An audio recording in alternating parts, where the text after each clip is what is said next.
नमस्कार, स्वागत है आपका। मैं हूं आपके साथ सुमित गुप्ता। आप देख रहे हैं सुबह की 100 खबरें। बुलेटिन की शुरुआत में बड़ी खबर है प्रधानमंत्री नरेंद्र मोदी के जम्मू कश्मीर दौरे से जुड़ी। आज प्रधानमंत्री नरेंद्र मोदी जम्मू कश्मीर दौरे पर रहेंगे। दौरे को लेकर यहां सुरक्षा के कड़े इंतजाम कर दिए गए हैं। जम्मू में जनसभा को प्रधानमंत्री नरेंद्र मोदी संबोधित करेंगे। अनुच्छेद 370 हटने के बाद प्रधानमंत्री का यह पहला दौरा जम्मू कश्मीर का होगा। 20 करोड़ रुपए की कई विकास परियोजनाओं का यहां उद्घाटन करेंगे। पीएम अमृत सरोवर का भी शुभारंभ यहां करेंगे। 3 सड़क परियोजनाओं का भी शिलान्यास किया जाएगा। पंचायती राज दिवस होने वाले कार्यक्रम में प्रधानमंत्री शामिल होंगे। 370 हटने के बाद अब विकास कार्यों की झड़ी जम्मू कश्मीर में। प्रधानमंत्री नरेंद्र मोदी कई विकास कार्यों की सौगात आज जम्मू कश्मीर के रहवासियों को देंगे, निवासियों को देंगे। 20 करोड़ रुपए की विकास परियोजनाओं का प्रधानमंत्री उद्घाटन करेंगे। तो 370 हटने के बाद पीएम का पहला दौरा और कई विकास परियोजनाएं यहां के लोगों को प्रधानमंत्री आज सौंपने वाले हैं। 20 करोड़ रुपए की विकास परियोजनाओं का शिलान्यास उद्घाटन आज प्रधानमंत्री यहां करने वाले हैं। बड़ी खबर।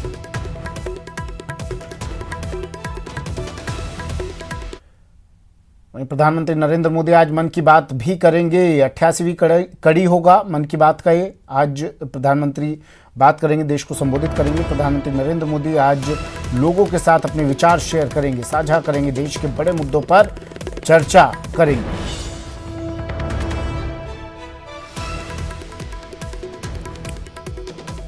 अठासीवां एपिसोड मन की बात का और आज प्रधानमंत्री फिर देश के लोगों को संबोधित करेंगे, अपने विचार उनके साथ साझा करेंगे, देश के कई बड़े मुद्दों पर चर्चा देशवासियों से करेंगे।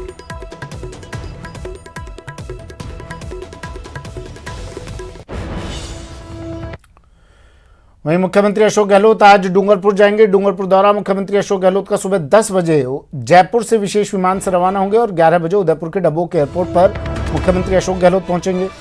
इसके बाद हेलीकॉप्टर से 11:45 पर मुख्यमंत्री डूंगरपुर के ज्ञानपुर पहुंचेंगे, जहां गुजराती पाटीदार समाज के महासम्मेलन में शामिल होंगे। 1:30 पर ज्ञानपुर से रवाना होकर मुख्यमंत्री 2 बजे डबोक एयरपोर्ट पहुंचेंगे और फिर 2:30 पर उदयपुर से रवाना होकर 3:30 पर जयपुर मुख्यमंत्री वापस पहुंच जाएंगे।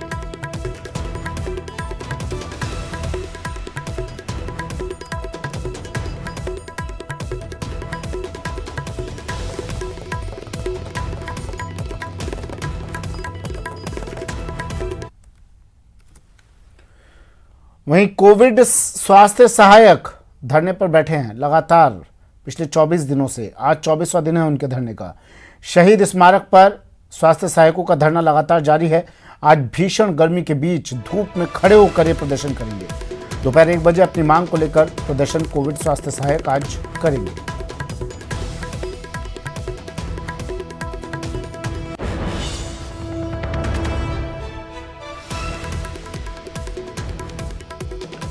कोविड स्वास्थ्य सहायकों का शहीद स्मारक पर धरना। आज भीषण गर्मी में धूप में खड़े होकर ये लोग प्रदर्शन करेंगे। दोपहर 1 बजे अपनी मांग को लेकर ये लोग आज प्रदर्शन करेंगे। 24वां दिन है कोविड स्वास्थ्य सहायकों के धरने का आज। पिछले 24 दिन से लगातार यहाँ भीषण गर्मी में धूप में ये लोग प्रदर्शन कर रहे हैं। आज फिर से प्रदर्शन खड़े होकर ये लोग आज प्रदर्शन करेंगे। धूप में खड़े होकर अपनी मांग जिम्मेदारों के कानों तक पहुंचाने की कोशिश करेंगे।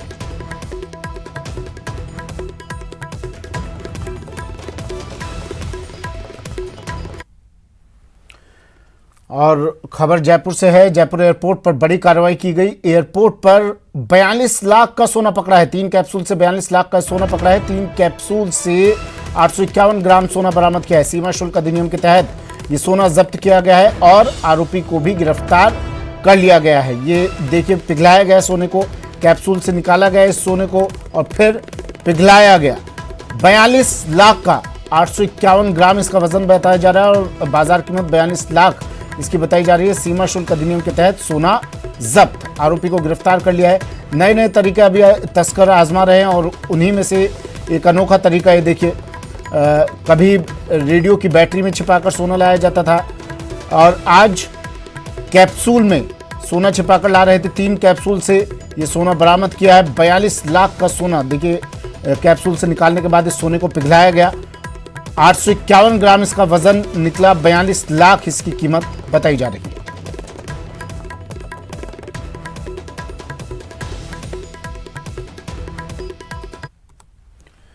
वहीं खबर धौलपुर से, जहां होटल में उपद्रवी तत्वों ने तोड़फोड़ की, स्टाफ के साथ मारपीट की और वहां से पैसे लेकर फरार हो गए। भागते समय ये लुटेरे, ये उपद्रवी तत्व अपनी बाइक और मोबाइल मौके पर ही छोड़ गए। सूचना मिलते ही पुलिस मौके पर पहुंची और घटना की जानकारी ली। बता दें आपको, देर रात का पूरा मामला है। निहालगंज थाना क्षेत्र में आरएसी के सामने कैलाश होटल और रेस्टोरेंट पर इस वारदात को अंजाम दिया गया।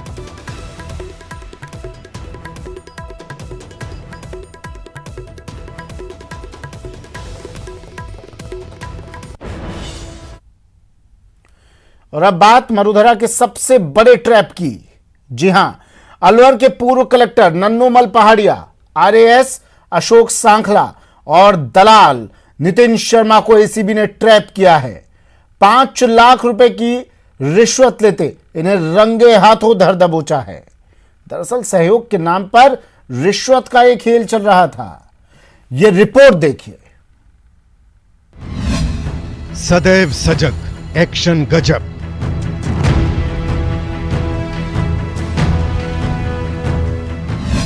एसीबी का बड़ा धमाका।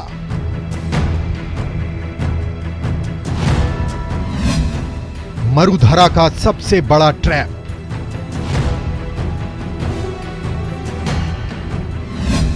इस ट्रैप में फंसी बड़ी मछलियां।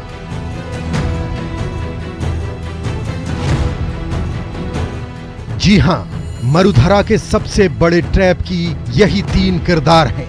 आईएएस नन्नूमल पहाड़िया, आरएएस अशोक सांखला और दलाल नितिन शर्मा हैं तो शातिर और बड़े ही खिलाड़ी। अंदाजा लगाइए, उस समय से रिश्वत का खेल खेल रहे हैं जब से अलवर में नेशनल हाईवे का काम शुरू हुआ है। रिश्वत के खेल का एनएच कनेक्शन आपको आगे बताएंगे, लेकिन पहले ये जान लीजिए कि 5 लाख की रिश्वत लेते आखिर तीनों एसीबी के हत्थे चढ़े कैसे। इन्होंने 5 लाख रुपए रिश्वत की राशि प्राप्त की है और 5 लाख रुपए लेते ही हमने ड्रेप कार्रवाई की है। टोटल जो रिश्वत की डिमांड थी पूर्व कलेक्टर के द्वारा नन्नूमल पहाड़िया आईएएस के द्वारा 16 लाख रुपए की डिमांड थी और जो उनके लिए रिश्वत राशि ले रहे थे अशोक सांखला आरएएस अधिकारी, उनके द्वारा 2 लाख रुपए की रिश्वत की। 5 लाख रुपए अशोक सांखला पूर्व में ले चुके थे परिवादी से और 5 लाख रुपए आज प्राप्त। अब ये भी जरा जान लीजिए कि आखिर अलवर के पूर्व कलेक्टर नन्नूमल पहाड़िया और आरएएस अशोक सांखला पर आरोप क्या है। सहयोग राशि के नाम पर रिश्वत लेने का आरोप। एनएच की निर्माण कराने वाले ठेकेदारों से मांगी थी रिश्वत। नन्नूमल पहाड़िया की हर महीने 4 लाख की थी डिमांड। आरएएस अशोक सांखला का 50,000 रुपए मंथली बांधा था। कुल 16 लाख रुपए की रिश्वत की थी डिमांड। 5 लाख रुपए पहले ही ले चुके थे नन्नूमल पहाड़िया।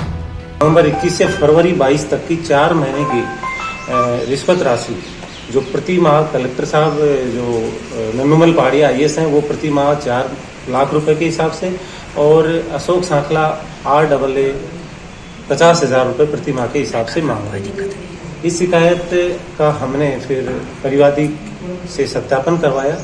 सत्यापन में बिल्कुल ये स्पष्ट पाया गया कि नन्नूमल पहाड़िया आईएएस उनसे रिश्वत की मांग कर रहे हैं और 4 महीने के 16 लाख रुपए इन्होंने बताए और बचे हुए पैसे अशोक सांखला आरएएस को देने के लिए इन्होंने कहा। सही सुना आपने, रिश्वत का खेल सहयोगियों के नाम से चल रहा था। यानी नेशनल हाईवे के निर्माण में किसी भी तरह की सरकारी बाधा नहीं डालने के एवज में खेल और लंबा चलता। लेकिन इसी बीच नन्नूमल पहाड़िया जो अलवर के कलेक्टर के पद पर थे, ट्रांसफर जयपुर में विभागीय जांच अधिकारी के तौर पर हो गया। इसी बीच परिवादी ने एसीबी को शिकायत की और फिर एसीबी ने जाल बिछाया और इस खेल की सारी बड़ी मछलियां एक ही बार में फंस गई। ने अशोक सांखला आरएएस का सत्यापन करवाया, जिसमें अशोक सांखला आरएएस ने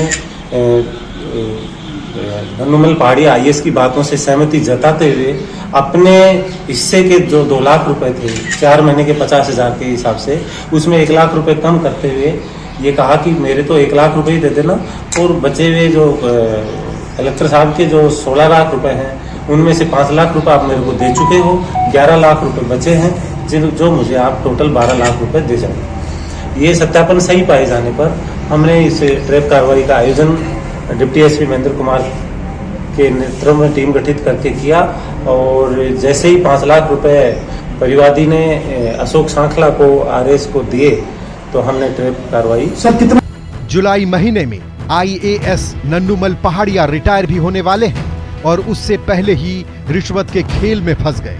फिलहाल एसीबी जांच में जुटी है, पता लगा रही है कि इन बड़ी मछलियों ने रिश्वत के खेल में और कौन कौन से बड़े कारनामे किए हैं।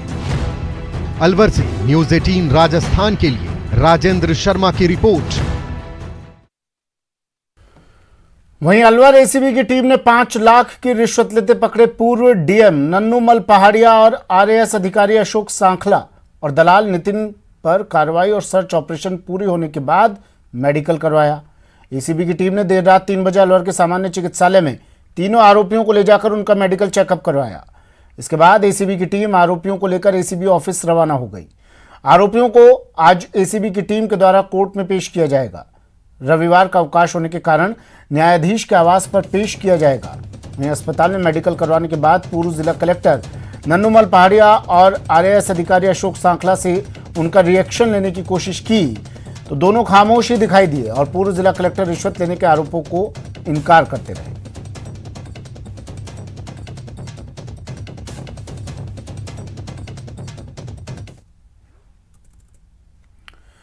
उदयपुर एसीबी ने मुंबई क्राइम ब्रांच के एपीआई और हेड कांस्टेबल को रिश्वतखोरी के आरोप में गिरफ्तार किया है। ये दोनों पुलिसकर्मी धोखाधड़ी के केस में सेटलमेंट के लिए आरोपी से 4,97,000 रुपए ले रहे थे। एसीबी के मुताबिक मुंबई क्राइम ब्रांच के एपीआई ज्ञानेश्वर और हेड कांस्टेबल प्रशांत धारा 420 से जुड़े एक मामले को लेकर उदयपुर पहुंचे थे और आरोपी से रिश्वत ले रहे थे। सूचना के बाद एसीबी ने त्वरित एक्शन लेते हुए दोनों को हिरासत में ले लिया।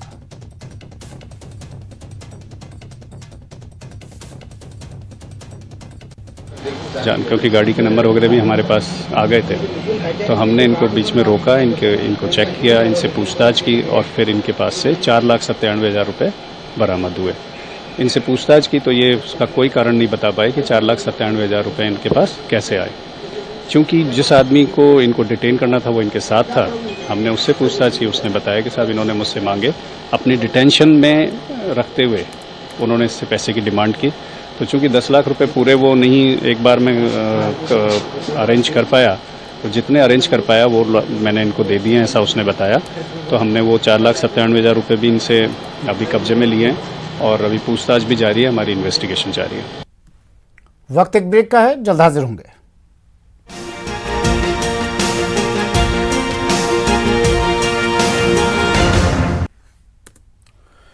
ब्रेक के बाद स्वागत है आपका। बढ़ते हैं अगली खबर की ओर। पश्चिमी राजस्थान के बीकानेर जिले के सीमावर्ती क्षेत्रों में पानी के साथ साथ अब पशु चारे का संकट भी खड़ा हो रहा है। पशुओं के आहार के रूप में काम आने वाला चारे के भाव आसमान छूने लगे हैं, जिससे पशुपालक परेशान हैं तो वहीं पशुओं के सामने भी जीवन यापन करने की मुश्किल हो रही है। जिले भर में बरसात और सिंचाई पानी की कमी के चलते इस बार गेहूं की बिजाई नहीं हुई। वहीं श्रीगंगानगर, हनुमानगढ़ और पंजाब से आने वाले पशु चारे की कालाबाजारी के चलते आपदा में अवसर ढूंढने वाले लोग अब पशु चारे का स्टॉक करने लगे हैं, जिसकी वजह से पशु चारे के भाव 1,000 से 1,200 रुपए प्रति क्विंटल तक पहुंच गए।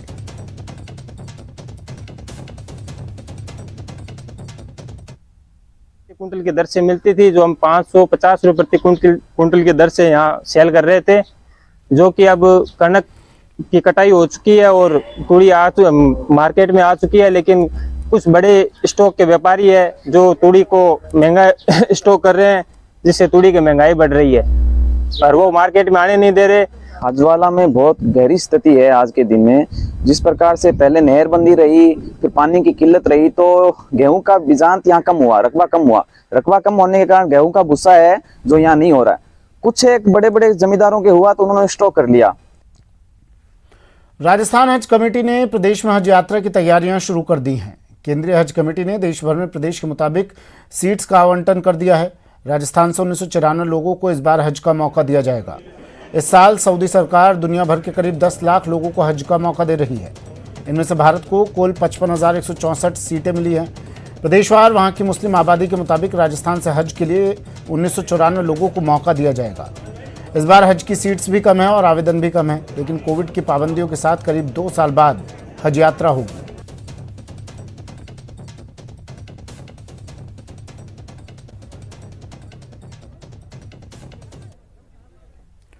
जोधपुर के जयनारायण व्यास विश्वविद्यालय में अब ट्रांसजेंडर सम्मान के साथ प्रवेश ले सकेंगे। कुलपति की पहल पर एडमिशन बोर्ड में अहम फैसला लिया गया है। आगामी शैक्षणिक सत्र 2022-23 से नियम लागू होगा। अब विश्वविद्यालय के प्रवेश फॉर्म में पुरुष महिला के साथ अन्य का कॉलम भी होगा। कुलपति प्रोफेसर KL श्रीवास्तव की अध्यक्षता में हुई एडमिशन बोर्ड की पहली बैठक में इस पर महत्वपूर्ण फैसला लिया गया। उनके मुताबिक ट्रांसजेंडर के रेस्पॉन्स को देखते हुए आगामी सत्रों में इनका आरक्षण नियमानुसार तय किया जाएगा। गया है तो ना दे दिया वो 5-7 साल पहले इनको ये सम्मान दिया था कि उनको विशेष रूप से एडमिशन देने शुरू करे थे, तो हमने भी इसकी पहल की और एक रेजोल्यूशन पास किया जिसमें ऐसा नहीं है कि हमने पहले कभी इनको कोई एडमिशन इन्होंने मांगा हो और जयनारायण व्यास तो उसके लिए मना किया हो, ना ऐसा कोई रिकॉर्ड है कि हमने कभी इनको एडमिट किया। लेकिन ये जरूर है कि अब इनका ससम्मान इस विश्वविद्यालय में प्रवेश का रास्ता बिल्कुल साफ हो गया है इस रेजोल्यूशन के पास होने के बाद। इसलिए हाशिए पर रहा क्योंकि इन्हें कानून द्वारा आपराधिक जनजाति करार दे दिया गया था। तो 2014 के नालसा जजमेंट से और 2019 में जो transgender person protection of rights act आया, उसके बाद से जो सकारात्मक कदम उठाए जा रहे हैं, चाहे वो विश्वविद्यालय द्वारा हो, चाहे वो सरकारों द्वारा हो, वो वाकई में बहुत ही सराहनीय कदम है। हिंदू सेवा मंडल जोधपुर लावारिस शवों की अस्थियों को गंगा में विसर्जित करेगा। इस बार 1136 लावारिस अस्थियों को मोक्ष के लिए विसर्जन किया जा रहा है। संपूर्ण कर्म विधान के साथ ये अस्थियां जोधपुर से हरिद्वार के लिए 24 तारीख को रवाना होंगी। इससे पहले हिंदू सेवा मंडल कई मृतकों का अंतिम संस्कार कर चुका है।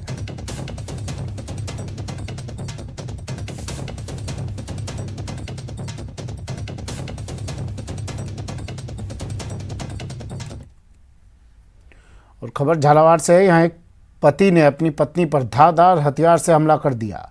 आरोपी पति ने महिला के दोनों पैरों को काटने की कोशिश की। आपको बता दें कि पत्नी ने पति के साथ ससुराल जाने से इनकार कर दिया था, जिसके बाद पति को पत्नी का इनकार इतना नागवार गुजरा कि उसने उस पर जानलेवा हमला कर दिया। पीड़ित महिला का झालावाड़ जिला अस्पताल में इलाज जारी है। अभी महिला की हालत गंभीर बताई जा रही है।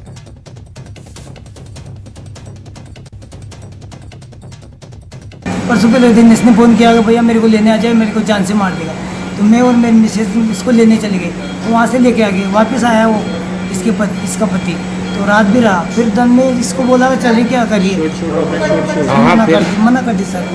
तो मेरे बाप का मूड नहीं हूँ, तेरे टुकड़े नहीं कर दूँ, तेरी ऐसी हालत कर दूँगा जो कोई पहचान नहीं सकेगा, ऐसे वैसे तो देखना तू 10 घंटे में ऐसे। तो मेरे को क्या पता मजा करा हुआ। और इतने तो शाम को खंजर लेके आ गया, बाइक से हेलमेट लगा के आते ही। तुम्हारे सामने मारपीट हुई? सर मैं बाहर था, मेरी मिसेज के सामने, गाँव वाले भी थे सर।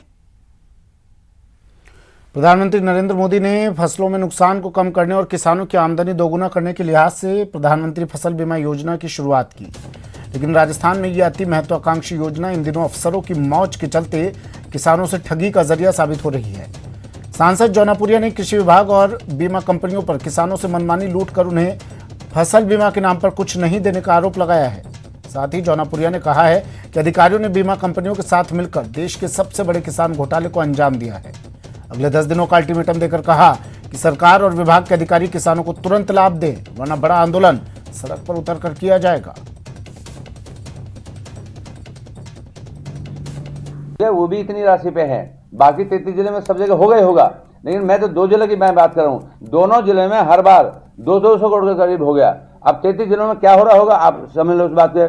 मैं माननीय प्रधानमंत्री से भी बात करूंगा और इसके ले जाकर दूंगा जी आज से बात है, किसान परेशान है, किसान को बीमा कंपनी का पैसा नहीं मिल रहा। माननीय प्रधानमंत्री की तरफ से पैसा आया हुआ है, सब चीज हुई है, और फिर भी बीमा कंपनी कहाँ रोक के बैठी हुई है, इसके लिए आपके माध्यम में कहना चाहता हूँ।